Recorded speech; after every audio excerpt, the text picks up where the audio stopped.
Pusat Pelaporan dan Analisis Transaksi Keuangan (PPATK) akan memblokir sementara transaksi pada rekening dorman, yaitu rekening yang tidak aktif minimal selama 3 bulan.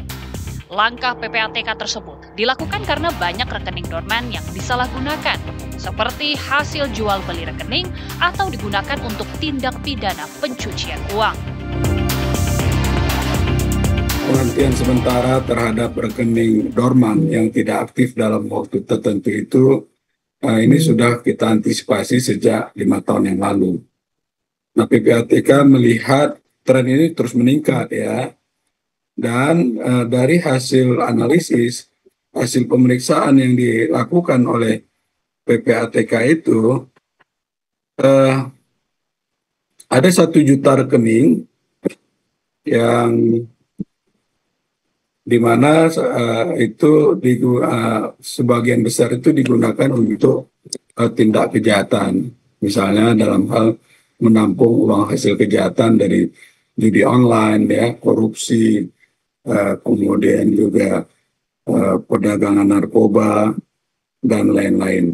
Nah, ini negara hadir ya untuk melindungi kepentingan masyarakat dari perbuatan kejahatan yang ada. Saat ini, PPATK telah memblokir sebanyak 140.000 rekening dorman yang tidak dipakai selama 10 tahun terakhir. Tindakan PPATK memblokir sontak menuai sorotan publik. Lantas, apa alasan PPATK melakukan pemblokiran rekening pasif dan kriteria rekening pasif apa yang dapat diblokir bank? Tim TV One mengabarkan.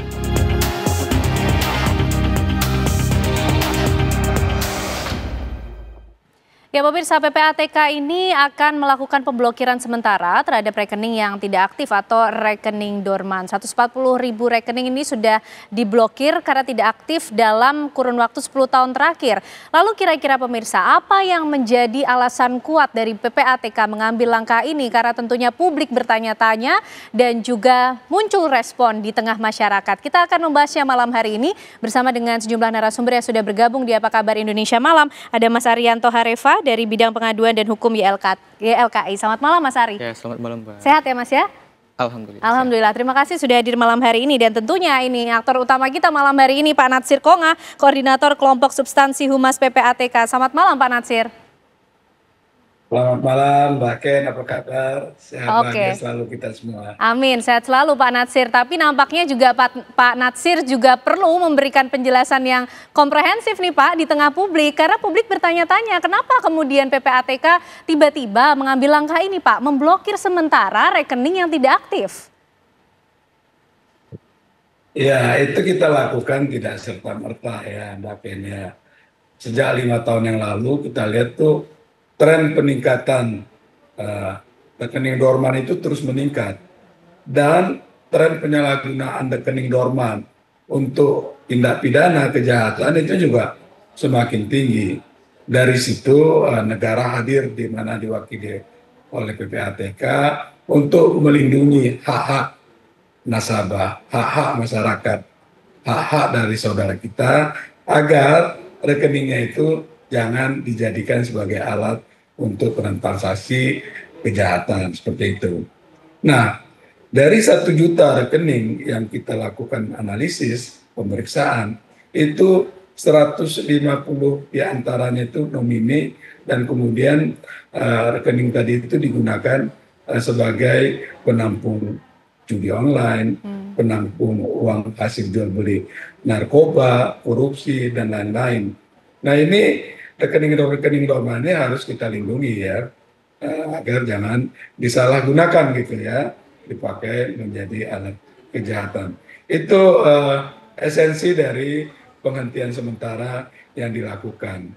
Dan PPATK untuk melakukan itu diberikan kewenangan oleh Undang-Undang Nomor 8 Tahun 2010 tentang pencegahan dan pemberantasan tindak pidana pencucian uang. Begitu Mbak Ken. Oke, karena begini loh Pak Natsir, kalau tujuannya kemudian untuk melindungi masyarakat, melindungi nasabah, tapi kemudian masyarakat juga ternyata was-was Pak Natsir, apalagi ini kalau kita bicara Indonesia tidak hanya di wilayah-wilayah perkotaan saja Pak, masyarakat yang kemudian berada di daerah, ini mereka kekhawatirannya cukup tinggi Pak Natsir. Ya, memang ada ekses-ekses itu yang kita lihat di lapangan ya. Tapi lihatlah besarannya, di mana besaran itu adalah lebih banyak ya yang harus dilindungi. Dan memang di lapangan kita temukan juga ya, tentu dalam pelaksanaannya dari waktu ke waktu, di mana ada misalnya masalah yang perlu ditingkatkan, diperbaiki, kita lakukan seperti itu. Tapi yang jelas adalah kita ingin untuk nasabah terlindungi hak-haknya, terlindungi dia untuk tidak disalahgunakan dan digunakan untuk sarana prasarana kejahatan begitu. Ketika nasabah rekeningnya dihentikan sementara, itu juga dengan mudah bisa dibuka kembali dengan mengisi form yang sudah kita sebarkan, sampaikan kepada masyarakat. Nah, dari penghentian sementara ini, banyak nilai tambah yang didapatkan oleh perbankan sendiri misalnya. Mereka melakukan banyak waktu dan kesempatan untuk menerapkan prinsip mengenal pengguna jasa sebagaimana yang diwajibkan oleh aturan yang ada.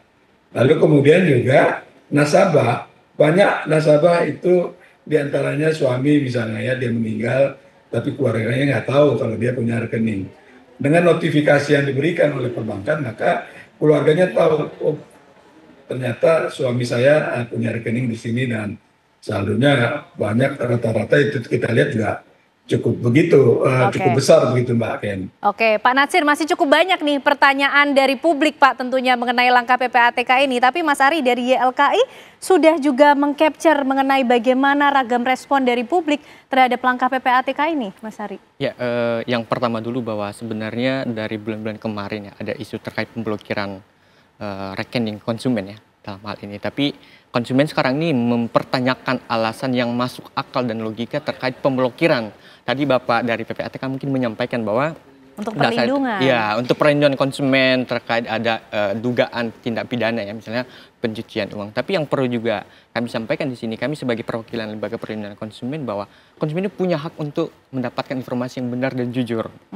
Artinya ketika dilakukan suatu pemblokiran, kami mempertanyakan dan konsumen mempertanyakan juga dengan pemblokiran itu dana-dana yang tersimpan di kartu kredit atau kartu rekening konsumen itu dikemanakan, apakah dikembalikan atau disimpan ke negara. Nah, itu kami yang pertanyakan juga. Nah, kalau misalnya soal tindak pidana juga kami menyampaikan bahwa kalau soal ada temuan-temuan atau dugaan tindak pidana pencucian uang ya itu harus diproses ke hukum. Kalau misalnya kita melihat bahwa tindak pidana itu kalau misalnya seorang itu ditetapkan sebagai tersangka, setidaknya ada 2 alat bukti yang cukup sehingga bisa disebut bahwa dia tersangka. Begitu juga di pengadilan. Artinya bahwa sebelum ada kekuatan hukum tetap untuk ditetapkan seseorang itu bersalah, itu harus ada kekuatan hukum yang jangan memblokir semuanya. Jangan memblokir begitu. semuanya begitu Mbak, kira-kira menurut kami sebagai lembaga. Oke. Pak Natsir, gimana nih menjawab pertanyaan dari publik Pak? Publik menuntut adanya informasi yang terang, yang jujur dari PPATK mengenai alasan mengambil langkah ini Pak. Kalau kemudian ada yang berurusan dengan tindak pidana, rekening itu saja, jangan semuanya begitu Pak Natsir. Ya, jadi kalau definisi rekening dorman itu masing-masing perbankan berbeda ya. Dan kami mengumpulkan lebih dari 100 bank karena melihat tadi itu ya, begitu aktifnya rekening dorman ini disalahgunakan oleh pelaku kejahatan, lalu kita mengundang perbankan dan meminta mereka untuk menyerahkan rekening-rekening yang dianggap dorman. Nah, setelah itu kita lakukan penghentian sementara. Nah, dari situ kita melihat ya, ada 10 juta rekening penerima bantuan sosial yang tidak pernah dipakai selama 3 tahun. Nah, ini kan indikasi bahwa penerima dana bantuan sosial itu tidak layak gitu ya. Artinya tidak sesuai dengan peruntukannya. Kalau kita lihat penerima bansos itu begitu ditransfer kan tentu dia langsung belikan kebutuhan pokoknya ya.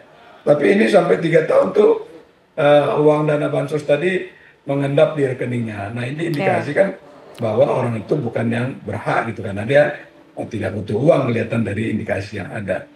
Nah ini hal seperti itu. Kemudian juga kita melihat ada 2.000 rekening milik instansi pemerintah ya, dan bendahara pengeluaran yang dinyatakan dorman, dan nilainya juga cukup besar, 500 miliar lebih itu. Padahal kita tahu bahwa secara fungsi rekening ini kan seharusnya aktif ya dan terpantau. Nah ini jika kita diamkan itu akan memberikan dampak buruk bagi ekonomi kita, juga merugikan kepentingan dari pemilik sah dari rekening yang ada tersebut. Oke. Begitu Mbak Ken. Ya, Pak Natsir, hampir seluruh kelompok masyarakat nampaknya sudah menggunakan jasa perbankan, membuka rekening. Bagaimana dengan kaum-kaum orang tua, Pak, lansia yang kemudian mungkin selama ini rekeningnya tidak aktif, hanya kemudian digunakan untuk menerima kiriman dari anaknya. Lalu pertanyaan tadi, uang-uang para nasabah ini kalau diblokir sementara, kemana? Apakah utuh atau kemudian diambil negara? Seperti apa, Pak Natsir? Utuh 100% terjamin dan tidak berkurang. Oke, utuh tidak berkurang, jadi nanti bisa mengurus untuk pengaktifan kembali, begitu Pak Natsir ya? Iya, begitu Mbak Ken. Oke, baik Pak Natsir, terima kasih atas waktunya. Sayang sekali waktunya terbatas Pak Natsir, karena kemudian cukup banyak publik yang juga mengharapkan informasi begitu jelas dari PPATK. Selamat malam Pak Natsir Kongah, Koordinator Kelompok Substansi Humas PPATK, sudah bergabung bersama kami di Apa Kabar Indonesia Malam. Sehat selalu Pak. Ya. Ya pemirsa, usai jeda kita masih akan membahas kemudian mengenai langkah PPATK yang akan melakukan pemblokiran sementara terhadap rekening nasabah yang tidak aktif dalam kurun waktu tertentu. Sesaat lagi kami juga akan menghadirkan mantan Ketua PPATK Bapak Yunus Hussein untuk Anda. Usai jeda.